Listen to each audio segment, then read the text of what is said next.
اللہ تبارک تعالیٰ نے ہم سب کو بہت ساری بے شمار نعمتوں سے نوازا ہے. بہت ساری نعمتیں ہم اپنے سر سے پیر تک کے اعضاء کو گننا چاہیں تو جسم کا ہر حصہ اللہ کی بہت بڑی نعمت ہے. ہاتھ کی نعمت، آنکھ کی نعمت، دماغ کی نعمت، کان کی نعمت، جسم کے ہر حصے کی نعمت اتنی بڑی نعمت ہے کہ اگر اس نعمت کے اندر کوئی خرابی آ جائے اور یہ نعمت ہمارے پاس سے جدا ہو جائے اور چلی جائے تو پھر ہم پوری زندگی کا سرمایہ خرچ کر دیں، وہ نعمت ہمیں میسر نہیں ہو سکتی. لیکن آپ غور کیجئے کہ اللہ تبارک تعالیٰ نے ان تمام نعمتوں کو انعام کے طور پر ہمیں عطا فرما کر کے دے کر کے اللہ نے ہمارے اوپر احسان نہیں جتلایا. لیکن ایک وہ ہستی ہے جس کے صدقے میں یہ کائنات بنی ہے، جس کی سیرت کے نام سے آج کی عظیم الشان محفل سجی ہے، جسے ہم اور آپ جناب محمد الرسول اللہ صلی اللہ علیہ وسلم کے نام سے جانتے ہیں، جو ہمارے آخری پیغمبر ہیں، جو ہمارے مقتدی اور رسول ہیں، ہمارے پیشوا اور امام ہیں. اللہ رب العزت والجلال نے ان کو اس دنیا میں مبعوث فرما کر یہ کہا کہ لقد من اللہ علی المؤمنین اذ بعث فیہم رسولا، کہ تحقیق کہ اللہ رب العزت والجلال نے تمہارے اوپر، تمہارے درمیان اپنے آخری پیغمبر جناب محمد رسول اللہ صلی اللہ علیہ وسلم کو مبعوث فرما کر کے بھیج کر کے تمہارے اوپر احسان کیا. نبی صلی اللہ علیہ وسلم کی ذات گرامی کو ہمیں دے کر کے عطا کر کے ہمارے اوپر احسان کیا گیا. اللہ احسان کہتا ہے. تو ذرا سی سوچنے کی بات ہے کہ نبی کریم صلی اللہ علیہ وسلم کی بعثت پر ہمارے اوپر کیوں احسان جتلایا جا رہا ہے؟ اس لیے کہ اللہ رب العزت والجلال نے آپ کی پوری زندگی کو ہمارے اور آپ کے لیے، رہتی دنیا تک کے انسانوں کے لیے ایک بہترین آئیڈیل اور نمونہ بنایا. قرآن کریم کے اندر ارشاد فرمایا لقد كان لكم في رسول الله اسوة حسنة، کہ اللہ رب العزت والجلال نے تمہارے نبی کی سیرت کو، ان کے پیغام کو، ان کے کردار کو، ان کی لائی ہوئی شریعت کو، ان کے بتائے ہوئے طریقے اور راستے کو تمہارے لیے بہترین آئیڈیل اور نمونہ بنایا. آج انہی کے واقعات، انہی کے کردار، انہی کے زندگی کے بہت سارے پہلوؤں پر نظر ڈالی جائے گی.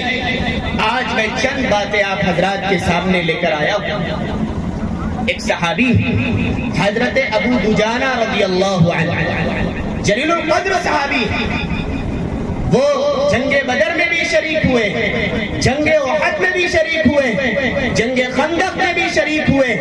ایک مرتبہ نبی کریم صلی اللہ علیہ وسلم نے اپنی تلوار یوں اٹھا کر کہا کہ میری اس تلوار کا کون حق ادا کرے گا؟ حضرت ابو دجانہ کھڑے ہوئے، حضرت عمر ابن خطاب رضی اللہ تعالیٰ عنہ کھڑے ہوئے، حضرت زبیر ابن عوام رضی اللہ تعالیٰ عنہ کھڑے ہوئے، اور تینوں نے کہا یا رسول اللہ آپ کی اس تلوار کا حق میں ادا کروں. نبی کریم صلی اللہ علیہ وسلم نے غور و فکر کیا اور حضرت ابو دجانہ کے ہاتھ میں وہ تلوار دی. آپ جنگ میں شریک ہوئے. حضرت زبیر بن عوام رضی اللہ تعالی عنہ بھی بہت جلیل القدر صحابی ہیں، بہت ماہر، بہت بہادر شخص ہیں. وہ کہتے ہیں میرے دل کے اندر تھوڑی سی یہ بات آ گئی کہ اللہ کے رسول صلی اللہ علیہ وسلم نے مجھے چھوڑ کر حضرت ابو دجانہ کو اپنی تلوار دے دی. وہ کہنے لگے کہ میں جنگ میں تاپ میں لگا رہا اور میں یہ سوچتا رہا کہ میں دیکھوں گا کہ رسول اللہ نے اپنی تلوار ابو دجانہ کو کیوں دی. حضرت ابو دجانہ میدان میں نکلتے ہیں، 3000 کا قافلہ آتا ہے، آپ اکیلے ہی اس کا مقابلہ کرتے ہیں. واپس نکلتے ہیں، جب واپس آتے ہیں تو پھر 3000 کا لشکر آپ کے سامنے آتا ہے، آپ اکیلے ہی ان کا مقابلہ کرتے. پھر ایک بہت ہی بہادر، بہت بڑا پہلوان شخص آپ کے سامنے آتا ہے۔ حضرت زبیر بن العوام کہتے ہیں کہ ابھی تک تو چند لوگوں کا قافلہ تھا، اب میں دیکھ رہا ہوں کہ اب سامنے آمنے اور سامنے کی جو لڑائی ہے وہ ایک پر ایک ہے۔ سامنے ایک طرف ابو دجانہ ہے اور دوسری طرف ایک بہادر، لہیم، شہین، طاقتور انسان ہے۔ حضرت ابو دجانہ اپنے کارنامے کے ذریعے، اپنی بہادری کے ذریعے اس کا بھی کام تمام کرتے ہیں۔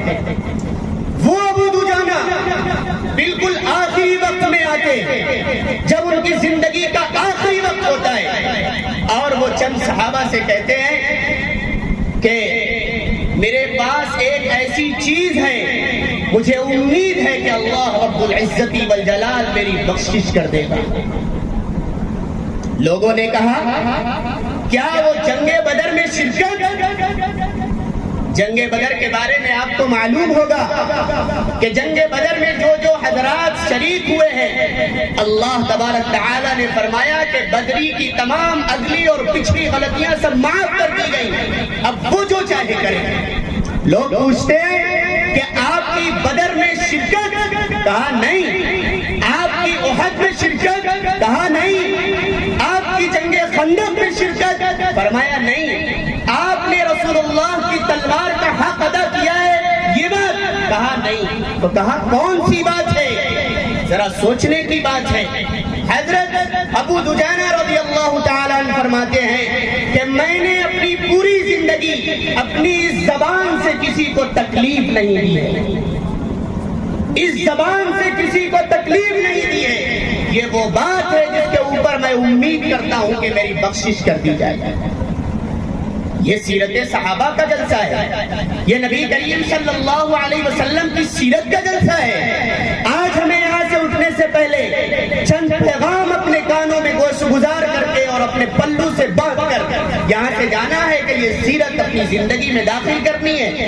آج مجھے بتلایا جائے ابو دجانہ جس کے اوپر اپنی بخشش کی پوری امید رکھے ہوئے ہیں، آج ہم میں سے کوئی شخص ہے جو یہ کہے کہ میں بھی اپنی زبان کی حفاظت کی وجہ سے، کسی کو برا بھلا نہ کہنے کی وجہ سے، کسی کو گالی نہ دینے کی وجہ سے، کسی کو تکلیف نہ دینے کی وجہ سے، کسی کی چغلی نہ کرنے کی وجہ سے، کسی کی غیبت نہ کرنے کی وجہ سے میں بھی اپنی زبان کی حفاظت کے نتیجے میں بخش دیا جاؤں گا۔ سوچنے کی بات ہے، آج ہماری زندگی کا کون سا ایسا لمحہ ہے جس میں ہم نکر پر کھڑے ہو کر کسی کو گالیاں نہیں دے رہے ہوتے؟ آج ہماری زندگی کا کون سا ایسا وقت آتا ہے جس میں ذرا سی بات میرے مزاج کے خلاف آ جائے، سامنے والا بزرگ ہے، سامنے والا عمر دراز ہے، سامنے والا ہم سے زیادہ علم میں بڑھا ہوا ہے، سامنے والا ہم سے زیادہ تجربے کار ہے، کوئی پرواہ نہیں، ہمارا غصہ شعلے جوالا اس کے اوپر گرتا ہے۔ آج ہمیں اس سیرت کو اپنانا پڑے گا۔ اگر ہم رسول اللہ کے داعی ہیں اور ہمارا یہ دعویٰ ہے کہ ہم رسول اللہ صلی اللہ علیہ وسلم سے سچی محبت اور عقیدت اور عشق رکھتے ہیں، تو رسول اللہ کی یہ سیرت ہماری زندگی میں آنی چاہیے۔ ہماری زبان سے کسی چھوٹے کو، کسی بڑے کو، کسی بوڑھے کو، کسی کمزور کو کوئی تکلیف نہیں پہنچنی چاہیے۔ اسی کو تو آقا صلی اللہ علیہ وسلم نے اپنی زبان میں یوں کہا، من سلم المسلمون من لسانہ ویدہ، کہ کامل مومن، کامل مسلمان وہ شخص ہے جس کی زبان سے اور جس کے ہاتھ سے تمام مسلمان اور انسان محفوظ رکھے۔ یہ کردار کب آئے گا؟ جب ہمارے دلوں کے اندر، ہمارے جسم کے ہر اعضاء کے اندر یہ خواہش پیدا ہوگی اور ہمارے افکار اور ذہنوں کے درمیان یہ بات پیوست ہوگی کہ ہمیں رسول اللہ صلی اللہ علیہ وسلم کی سیرت کے مطابق زندگی گزارنی۔ اور کیوں گزارنی ہے؟ اس لیے کہ رسول اللہ صلی اللہ علیہ وسلم کی سیرت، ان کی پوری زندگی، ان کا لایا ہوا پورا دین ہمارے لیے ایک بہترین آئیڈیل اور نمونہ ہے۔ آپ صلی اللہ علیہ وسلم نے اخلاق پر کتنا زور دیا ہے۔ آج ہم یہ سمجھتے ہیں کہ بہت ساری عبادات کر رہے ہیں، ہم کامیاب ہیں۔ نہیں، عبادت الگ چیز ہے، اخلاق الگ چیز ہے، دو الگ الگ راستے ہیں۔ مثال کے طور پر دلی جانے کے دو راستے ہیں، ایک ہائی وے کا اور ایک ایکسپریس کا راستہ ہے، اور ایک جو عام راستہ جاتا ہے وہ راستہ ہے۔ تو ایک کسی بزرگ نے بہت اچھی بات کہی اور یہ کہا کہ ایکسپریس وے کا جو راستہ ہے وہ اخلاق کا راستہ ہے، اور جو عام راستہ ہے جس میں ٹریفک بہت ہوتا ہے، جام بہت ہوتا ہے، وہ عبادات کا راستہ ہے۔ اگر کوئی شخص چاہے کہ اپنی منزل مقصود تک جلدی پہنچ جائے، اسے اپنے اخلاق کو سنوارنا چاہیے، اپنے اخلاق کو درست کرنا چاہیے، اللہ کی عبادت پر جمتے ہوئے اپنے اخلاق کو درست کرنا چاہیے۔ رسول اللہ صلی اللہ علیہ وسلم کی سیرت کا یہ پہلو کہ آپ نے پوری زندگی اخلاق پہ بہت زور دیا ہے۔ آپ نے چھوٹوں کو، آپ نے بڑوں کو، آپ نے بچوں کو، آپ نے بوڑھوں کو، آپ نے نوجوان کو، آپ نے گھر میں بیٹھی ہوئی عورتوں کو اخلاق کے اعتبار سے بہترین تعلیم دی ہے، اور آپ نے بچوں کو ہر چھوٹی سے چھوٹی بات، بڑی سے بڑی بات بڑے ہی سنجیدگی طور پر اور بڑے ہی اچھے انداز میں سکھلائی۔ حضرت حسن اور حسین جو آپ کے دونوں چہیتے نواسے ہیں، جس وقت آپ صلی اللہ علیہ وسلم کا وصال ہو رہا ہے، آپ اس دنیا سے پردہ فرما رہے ہیں، ایک کی عمر 7 سال ہے اور ایک کی عمر 6 سال ہے۔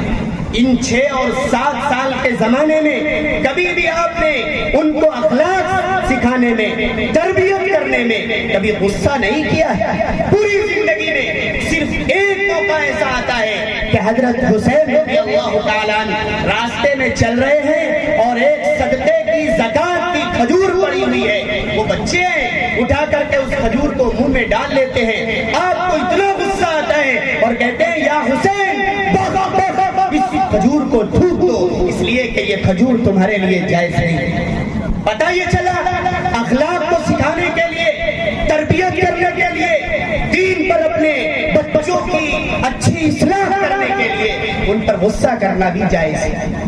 اگر ضرورت پڑے گی انہیں تنبیہ بھی کی جائے گی، ضرورت پڑے گی انہیں ڈانٹا بھی جائے گا اور انہیں اسلامی تربیت سکھائی جائے گی۔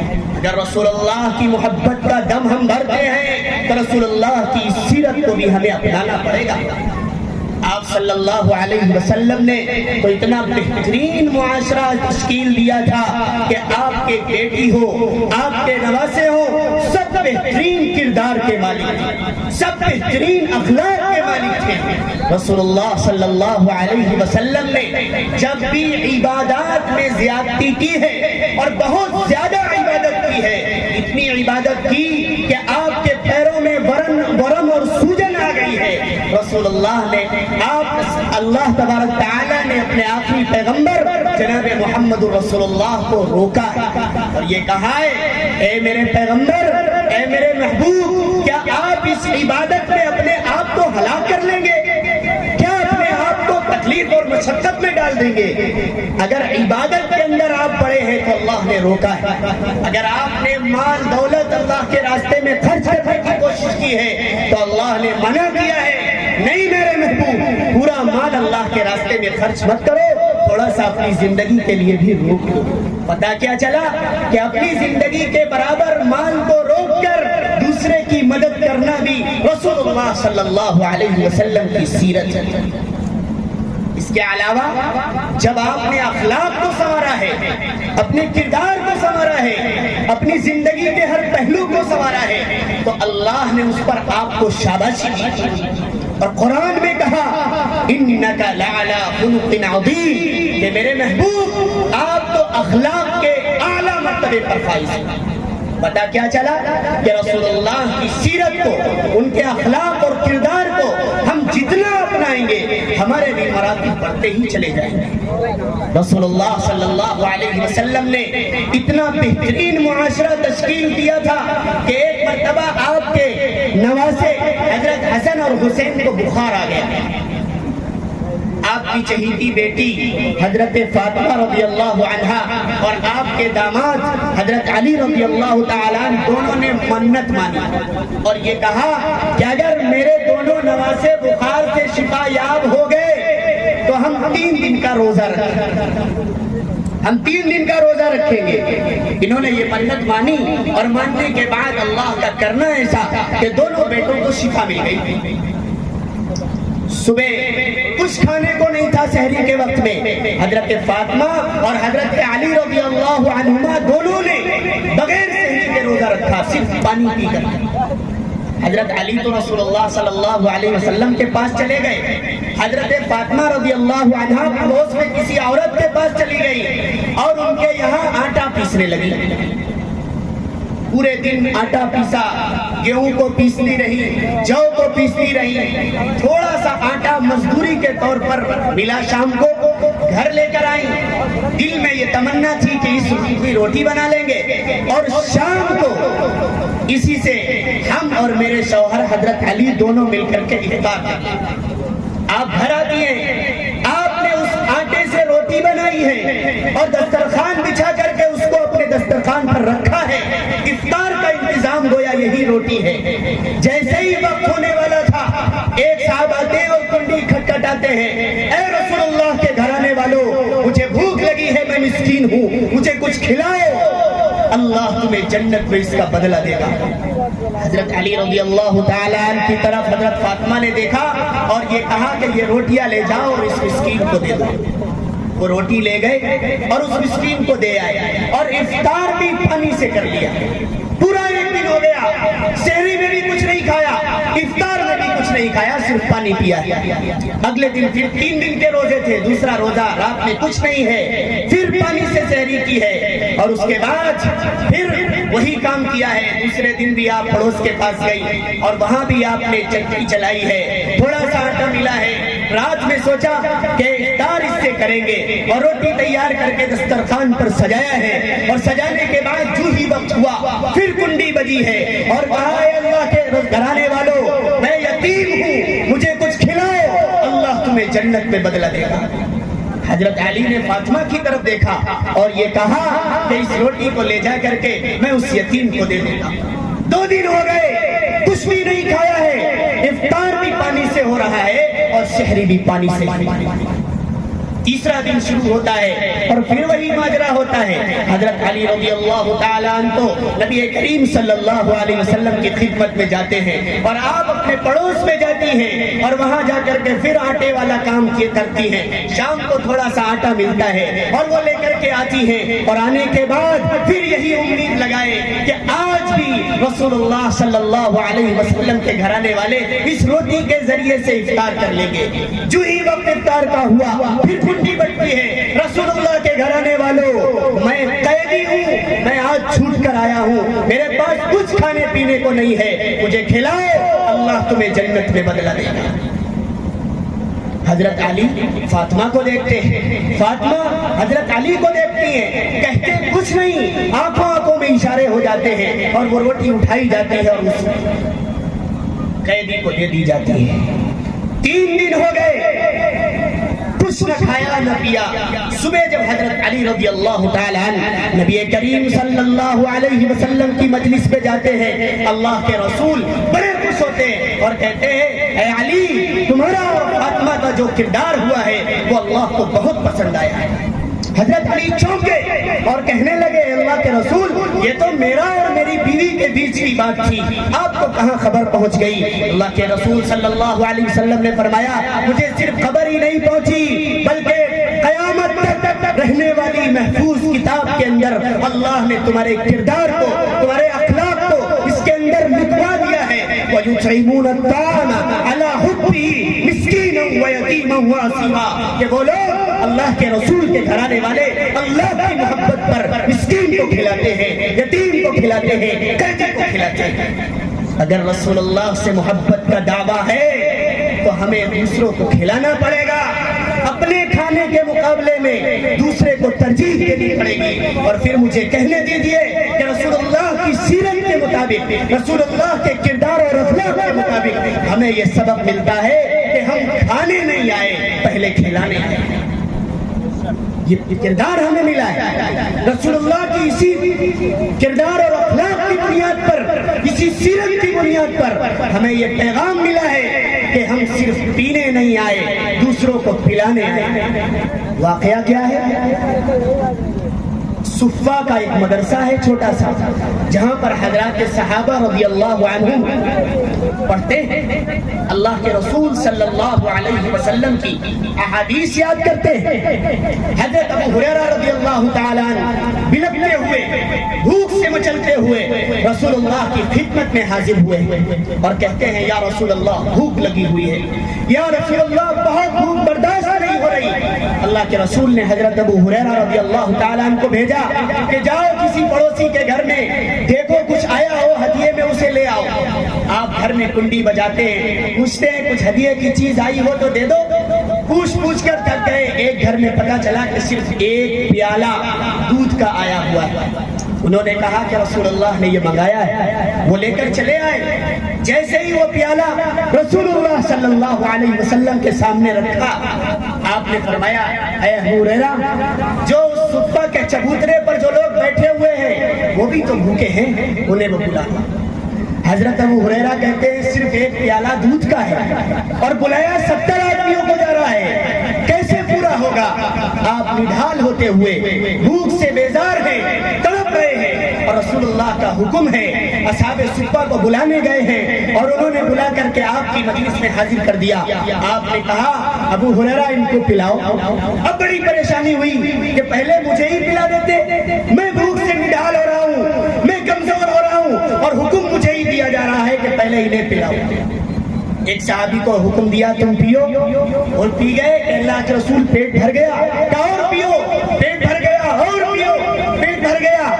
کہنے لگے اب گنجائش نہیں۔ وہ جب پیالہ انہوں نے واپس کیا، حضرت ابو ہریرہ نے وہ پیالہ اپنے ہاتھ میں لیا ہے تو دیکھتے ہیں کہ اس پیالے میں دودھ بالکل بھی کم نہیں ہوا ہے، جتنا دودھ تھا اتنا اب بھی موجود ہے۔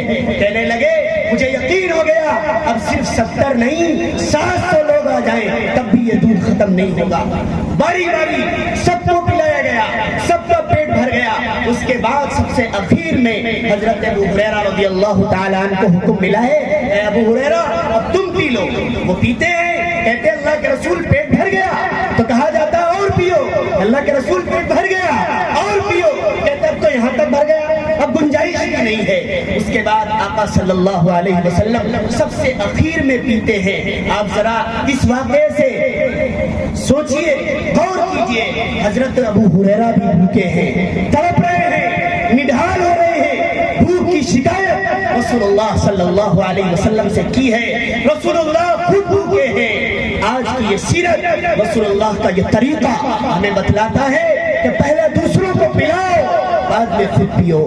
پتہ کیا چلا کہ ہم اپنی پیاس کے اوپر دوسروں کو ترجیح دیں گے، یہ رسول اللہ کا طریقہ ہے۔ لیکن آج ہمارا حال یہ ہے کہ آج ہمارا پیٹ بھر جائے، پڑوسی بھوکا مر رہا ہے مر جائے، پڑوسی کے پاس کھانے کو نہیں کوئی نہیں، پڑوسی کے پاس پہننے کو نہیں کوئی خبر نہیں، پڑوسی کے پاس اپنی بھوک مٹانے کے لیے، ضروریات پوری کرنے کے لیے کوئی چیز ہے یا نہیں، اس سے ہمیں کوئی سروکار نہیں ہے۔ اگر رسول اللہ سے محبت ہے، رسول اللہ سے عشق ہے، تو ہمیں اور آپ کو ان تمام پہلوؤں کو نظر ڈالنی پڑے گی اور اپنی زندگی کے اندر داخل کرنا پڑے گا۔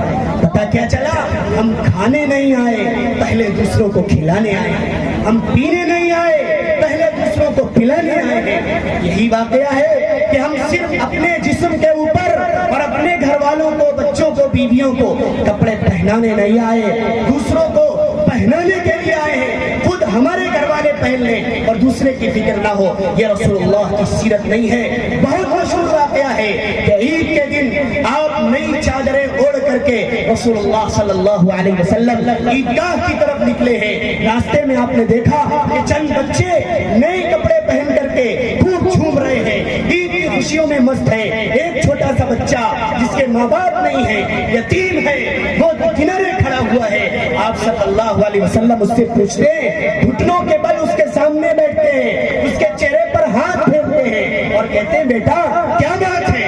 انہوں نے کہا اللہ کے رسول میرے ماں باپ اس دنیا میں نہیں ہے، میں یتیم ہوں، اس لیے میرے پاس پہننے کے لیے کپڑے نہیں۔ آپ صلی اللہ علیہ وسلم نے فرمایا کہ کیا تو اس بات سے راضی ہے کہ محمد صلی اللہ علیہ وسلم تیرا باپ بن جائے؟ اس بچے نے کہا جی ہاں میں راضی ہوں۔ آپ صلی اللہ علیہ وسلم اس بچے کو گود میں اٹھاتے ہیں، گھر لے جاتے ہیں اور حضرت عائشہ صدیقہ رضی اللہ تعالیٰ عنہ سے فرماتے ہیں اس بچے کو نہلاؤ دھلاؤ اور نئے کپڑے پہناؤ۔ حضرت عائشہ رضی اللہ تعالیٰ عنہ فرماتی ہیں کہ میرے گھر میں کوئی بچہ ہی نہیں تھا تو چھوٹے کپڑے کیسے ہوں گے؟ آپ نے فرمایا کہ جاؤ فاطمہ کے پاس دیکھو اور حسن اور حسین کے کوئی کپڑے ہو تو اسے لا کر کے پہنا دو۔ وہ کہنے لگی 2 ہی کپڑے تھے، میں نے اپنے بچوں کو پہنا دیے۔ آئی اور کہنے لگی اللہ کے رسول کوئی کپڑا نہیں ملا۔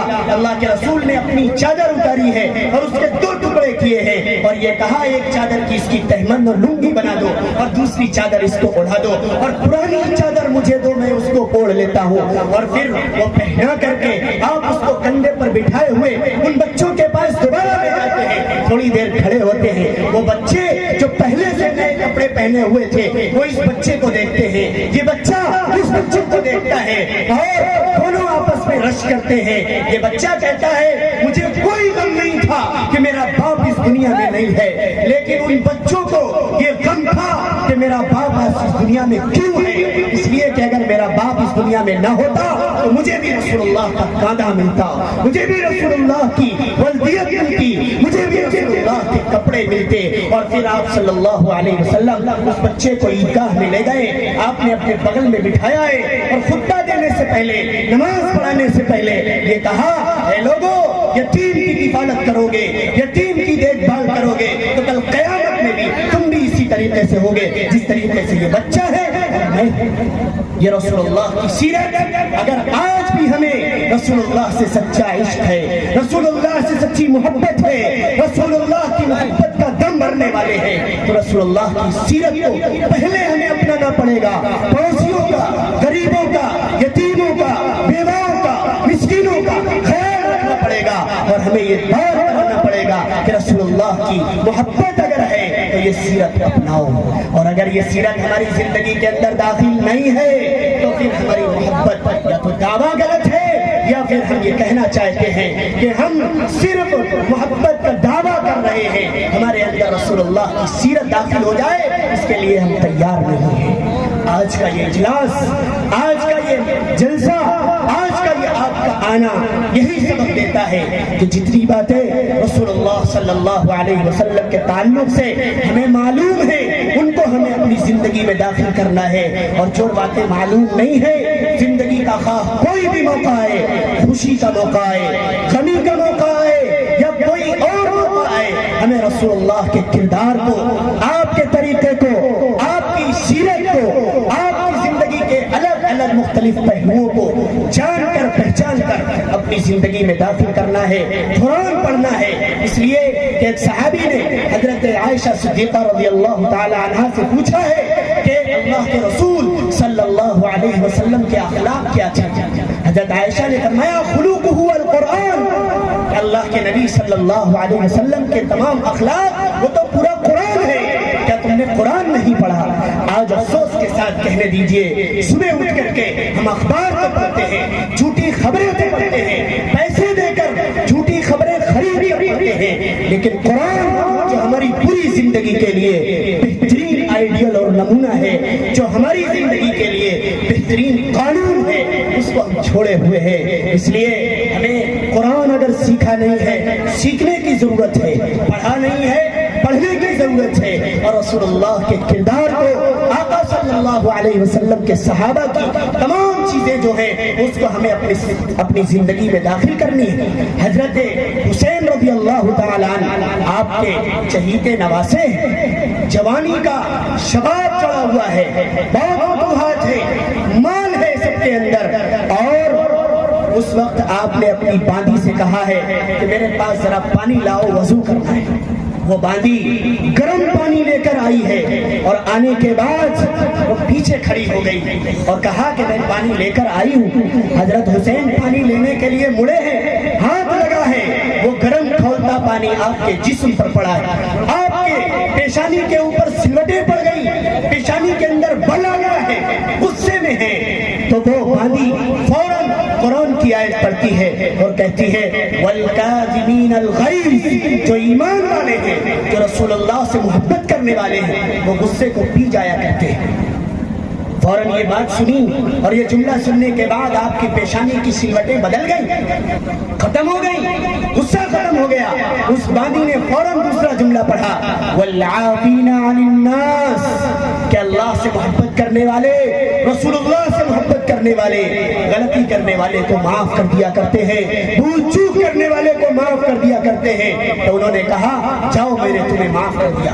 اس نے فوراً تیسرا جملہ پڑھا، واللہ یحب المحسنین، کہ اللہ احسان کرنے والوں کو پسند کرتا ہے، اللہ احسان کرنے والوں سے محبت کرتا ہے۔ فوراً حضرت حسین کہتے ہیں جاؤ میں نے تمہیں آزاد کر دیا۔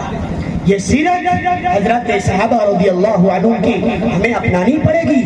آج آپ صلی اللہ علیہ وسلم کے یہ کردار، آپ کے یہ اخلاق، آپ کے یہ زندگی کے پہلو ہمیں بتلاتے ہیں کہ اگر غصے کا موقع آئے تو معاف کر دینا چاہیے، تربیت کا موقع آئے تو سنجیدگی اور متانت کے ساتھ تربیت کرنی چاہیے، خواہ وہ بچے ہو، خواہ وہ بڑے اور بوڑھے ہو، خواہ وہ میرے نوجوان ہو۔ اس لیے ہمیں اس جلسے سے اٹھنے سے پہلے صرف ایک ہی بات اپنے ذہن کے اندر پیدا کرنی ہے اور پیوست کرنی ہے کہ جو جو باتیں ہم سنیں گے رسول اللہ صلی اللہ علیہ وسلم کی سیرت کے تعلق سے، حضرات صحابہ کے سیرت اور کردار اور اخلاق کے تعلق سے انشاءاللہ ان کو اپنی زندگیوں میں ضرور داخل کریں گے۔